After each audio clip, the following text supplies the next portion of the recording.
सार्धं प्रकृति वैभवादिविशदैः सानन्दयुक्तैः स्वरैः कथ्यन्ते शिव पार्वती सुखकर भूयात् सदा मङ्गलम्।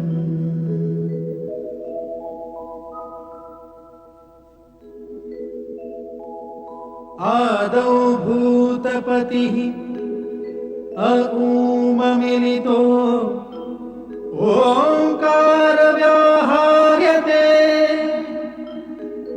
एकोऽहं बहुश्याम भवनतया धातृहरि निर्मितौ पश्चाद विश्वसमान प्राकृतजना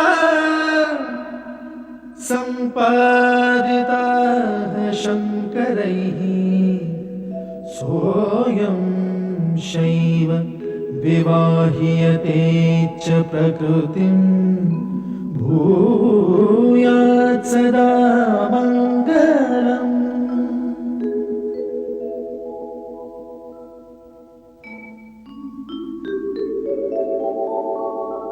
शान्तं पद्मासनस्थं शशिधरमुकुटं पंचवक्त्रं त्रिनेत्रं शूलं वज्रं कृपाणं त्रिशूलमपि युतं दक्षिणागे वहन्तम् नागं पाशं च घण्टां डमरुक सहितं चाङ्कुशां वामभागे नानालङ्कारयुक्तं स्फटिकमणिनिभं पार्वतीशं नमामि।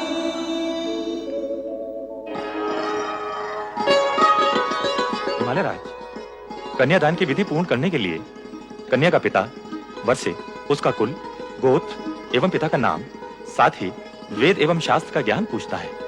अतः आप वर्ष से इस विषय में पूछें।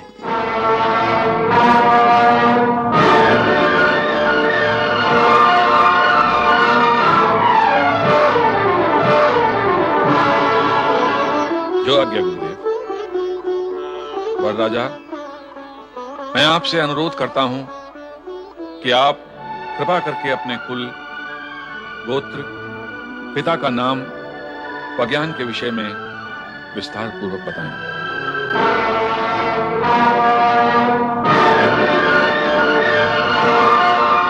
हिमालय राज, ये आप कैसा विचित्र प्रश्न पूछ रहे हैं? वैसा ही देव ऋषि, जैसा कन्या का पिता कन्यादान के समय वरराजा से विधि अनुसार करता है। नारायण नारायण। हिमालय राज, ना तो देवी पार्वती साधारण कन्या है, ना ही भगवान शिव साधारण पुरुष। यहाँ ऐसे प्रश्नों की विधि आवश्यक नहीं है। पर देव ऋषि, कार्य तो विधि के अनुसार ही होगा। ऋषिवर, संपूर्ण कार्य विधि के अनुसार ही हो रहा है। विधि का पालन सुविधा और स्थिरता उत्पन्न करने के लिए किया जाता है, परंतु यदि विधि असुविधा और अस्थिरता उत्पन्न करती है तो प्रसंग और अवसर का विचार करते हुए उसे एक ओर किया जा सकता है। देवर्षि, आप विधि से परे क्यों जाना चाहते हैं? मेरा वर्षे, कुल, गोत्र एवं पिता का नाम पूछने में आपको आपत्ति क्या है? नारायण नारायण। ऋषिवर, आप इनके पिता का नाम पूछना चाहते हैं जो संपूर्ण जगत के पिता हैं, जिनके होने से पूर्व किसी का होना संभव नहीं हुआ और जिनके होते हुए सब कुछ शेष रह जाएगा। उनके पिता का नाम पूछना चाहते हैं आप? तो सुनो, उनके पिता का नाम परमपिता ब्रह्मा जी भी नहीं बता सकते। मुझे क्षमा करें परमपिता, परंतु क्या आप शिव जी के पिता के विषय में कुछ बता सकते हैं?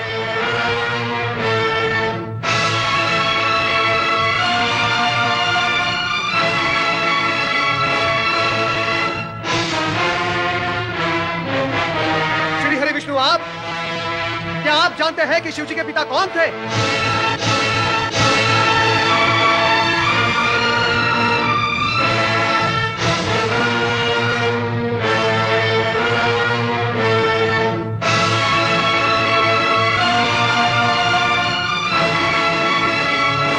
ऋषि गर्ग, गणना का आरंभ तो एक से होता है, एक के पश्चात दो और दो के पश्चात तीन।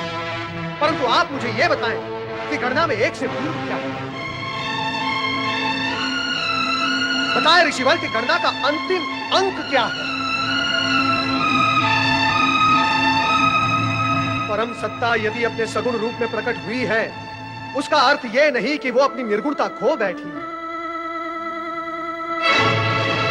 ऋषिवर, महेश्वर सभी कुल गोत्र से परे परात् पर ब्रह्म है। ये गोत्रहीन होकर भी सर्वश्रेष्ठ गोत्रवान है। ये कुलहीन होकर भी परम कुलीन है तथा सर्वथा निर्गुण होकर भी सगुणवान है।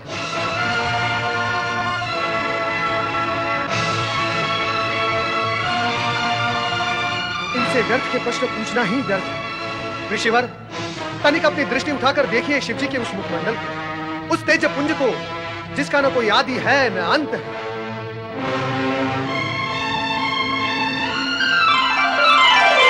वो सार्वभौम है, सर्वश्रेष्ठ, परम सत्य, परम ब्रह्म, परम पिता परमेश्वर का भी भला कोई पिता हो सकता है? क्षमा करें, क्षमा करें शिव शंकर, मुझसे भूल हो गई।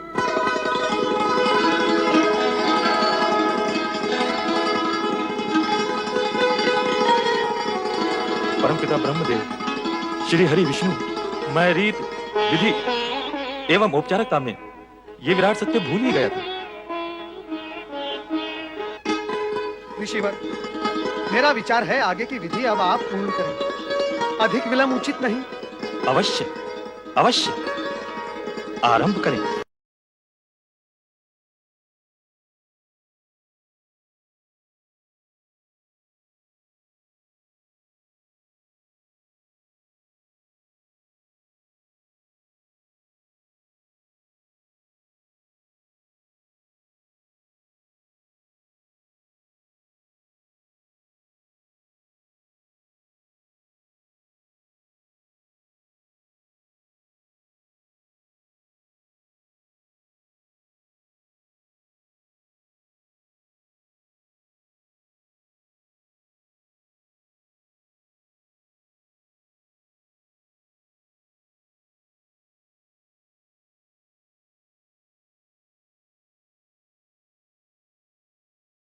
इमां कन्यां शुद्धम अहम ददामि परमेश्वर, भाग्यार्थं त्वं परिग्रह्य प्रसीद सकलेश्वर।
आज कैलाशपति की पत्नी बन गई। अब ये हिमालय भवन छोड़कर कैलाश चली जाएगी। हाँ, हमारी महारानी अब अकेली रह जाएगी। मैना रानी, पुत्री का विवाह जगत के श्रेष्ठ वर श्री शिव भगवान से आनंद पूर्वक और निर्विघ्न संपन्न हुआ है। पुत्री का आयुष्य सुखमय है। तुम्हें तो इससे अति प्रसन्न होना चाहिए, पर तुम उदास हो, क्यों भला? पुत्री का वियोग ऐसा ही होता है देवी लक्ष्मी। जिस माँ की पुत्री सदा सदा के लिए अपने पति के घर जा रही हो, उसके हृदय की क्या दशा होती है, यह तो केवल माँ ही जान सकती है। पर ये तो होता आया है और होता ही रहेगा। कन्या को माता पिता का गृह त्याग कर पराये घर जाना ही पड़ता है। पुत्री का भावी जीवन सुखी हो। माता पिता के लिए यही सबसे बड़ा सुख है। दुख ना करो महारानी, हर्ष और उल्लास के साथ पुत्री को विदा करो।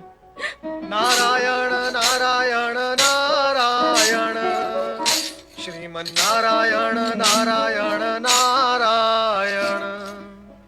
नारद, तुम यहाँ? क्या करता, मैना रानी का दुख मुझे यहाँ खींच लाया, परंतु आपके दुख का कारण क्या है? पुत्री का वियोग ही दुख का कारण है नारद। नारायण नारायण। मैना रानी, कहीं आप इस कारण तो दुखी नहीं कि भगवान शिवशंकर आपकी पुत्री के लिए अयोग्य वर हैं?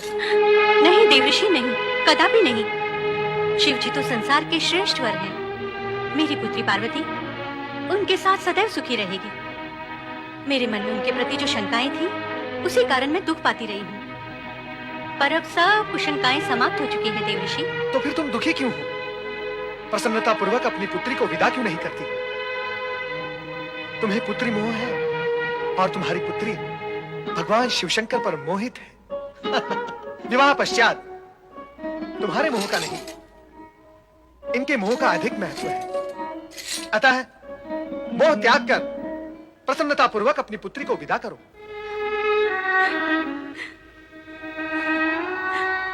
मैं माँ हूं ना, पुत्री का मोह कैसे त्याग दूं?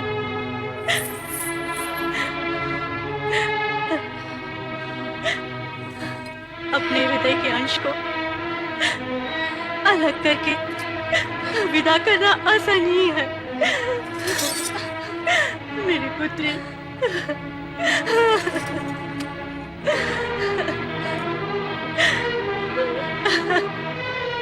मैना रानी, पुत्री को सहर्ष विदा करो। हाँ, समस्त देवगण प्रतीक्षा कर रहे हैं।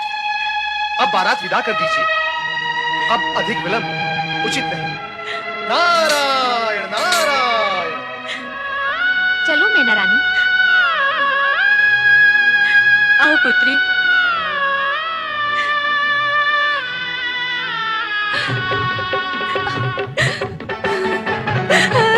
मेरी पुत्री।